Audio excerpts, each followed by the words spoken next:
Cet épisode nous apprend à quel point la vie est remplie de surprises. Ça y est les gars, Robert vient enfin de découvrir que Ivan est son véritable fils. J'en ai assez entendu.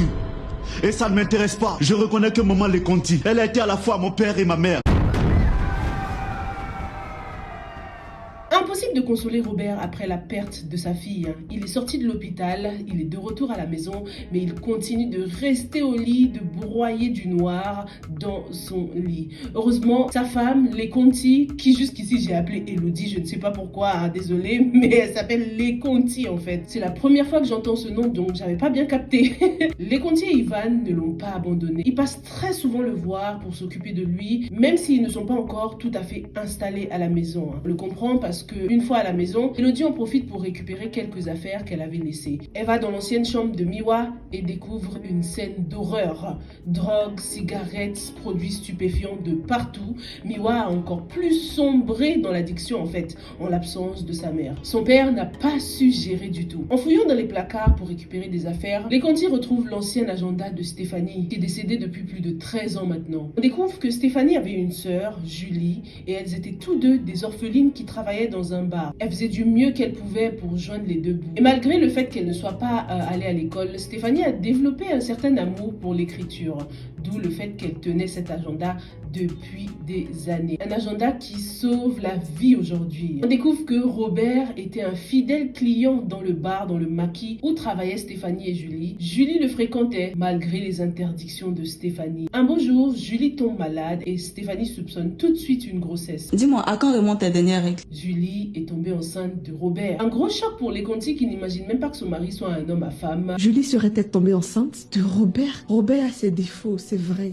Mais il n'a jamais été un homme à femme. De toute façon, elle, depuis le début, elle se voile la face. Son mari la bat, la trompe. Mais elle continue d'avoir une assez bonne image de lui, quoi. Leconti ne veut pas l'accepter, mais la vérité est là, écrite noir sur blanc. Elle commence à comprendre que c'était peut-être pour ça, en fait, que Stéphanie lui avait demandé pardon avant sa mort à l'hôpital. Julie a bel et bien eu un enfant de Robert, et lorsqu'elle était enceinte, elle n'arrivait même plus à le joindre. Robert a coupé tout contact avec elle d'un coup, et en plus, il ne vient même plus au maquis. Le pire, c'est qu'il ne sait même pas que Julie est enceinte. Robert avait sûrement arrêté ses mauvaises habitudes pour se ranger un peu, parce que lui, il a des phases. Lorsque ça va mal, il se retrouve dans les bars, mais une fois que ça s'arrange un peu avec sa femme, bam, il redevient un mari aimant et attentionné. Malheureusement, Julie décède durant son accouchement et c'est Stéphanie qui se retrouve toute seule à gérer cet enfant. Déjà qu'avec sa sœur, elle n'arrivait pas à joindre les deux bouts, c'était la galère. Stéphanie se sent incapable de s'occuper de cet enfant. Du coup, elle prend la bonne décision de le laisser dans un orphelinat et décide, elle aussi, de travailler dans l'orphelinat, histoire de garder les yeux sur son neveu, ce neveu qu'elle considère comme son fils maintenant. Lorsque Ivan a 6 mois et comme le hasard fait bien les choses, c'est Robert et Leconti qui viennent l'adopter. Ce qui explique du coup la réaction de la dame dont je vous parlais, qui s'est précipitée pour donner l'enfant à Leconti. Et d'ailleurs, quelqu'un me l'avait dit dans les commentaires, vous aviez capté que cette femme ne pouvait qu'être Stéphanie. La suite, on la connaît, Stéphanie arrive à se faire embaucher en tant que nounou et on comprend maintenant pourquoi Leconti avait l'air de l'avoir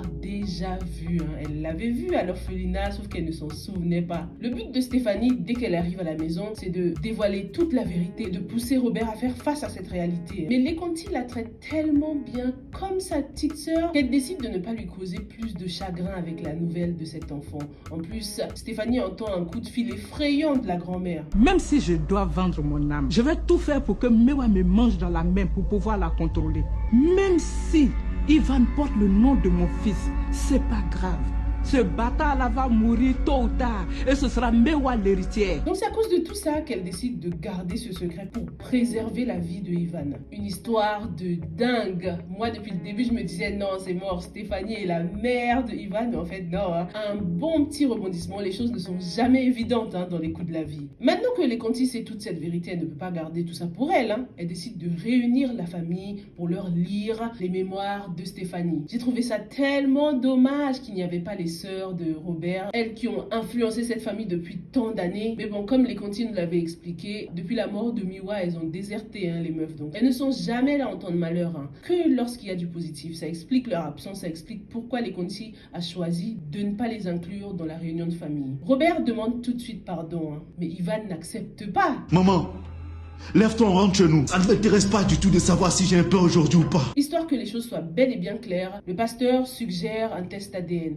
Je propose un test ADN. Mais Robert, qui a beaucoup changé depuis la mort de Miwa, déclare qu'il considère déjà Ivan comme son fils, surtout après la façon dont Ivan s'est occupé de lui pendant sa convalescence. Tout ce que j'ai fait, je l'ai fait pour ma mère, pas pour toi. Les résultats arrivent et sans surprise, Ivan est bel et bien le fils de Robert. Fils, voici ton père. Père, voici ton fils. Oh my God. Vous imaginez toutes ces années à maltraiter ton propre sang. Oh non. Ivan a encore du mal à accepter tout ça. Mais Robert, lui, se jette par terre, demande pardon à sa femme et lui demande de revenir vivre avec lui. Pardonne-moi pour tout ce que je t'ai fait. Pardonne-moi pour tout le mal. Mais s'il te plaît, veux-tu revenir avec moi?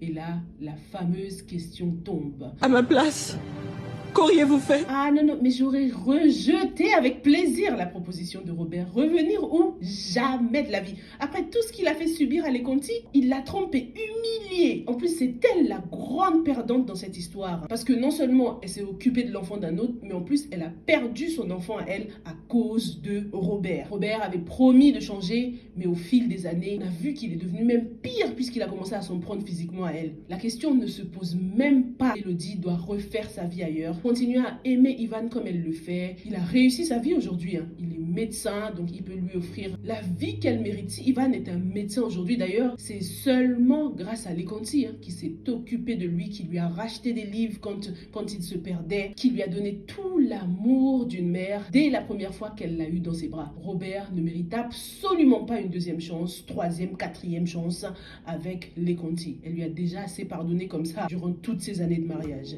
Dites-moi ce que vous en pensez, vous. Est-ce que vous pensez que Leconti devrait retourner avec Robert pour offrir une stabilité à leur fils, sachant que si elle refuse, Robert ne tiendra sûrement pas le choc. Hâte de lire vos commentaires et on se retrouve dans la prochaine histoire. Stay safe and stay blessed. Bye.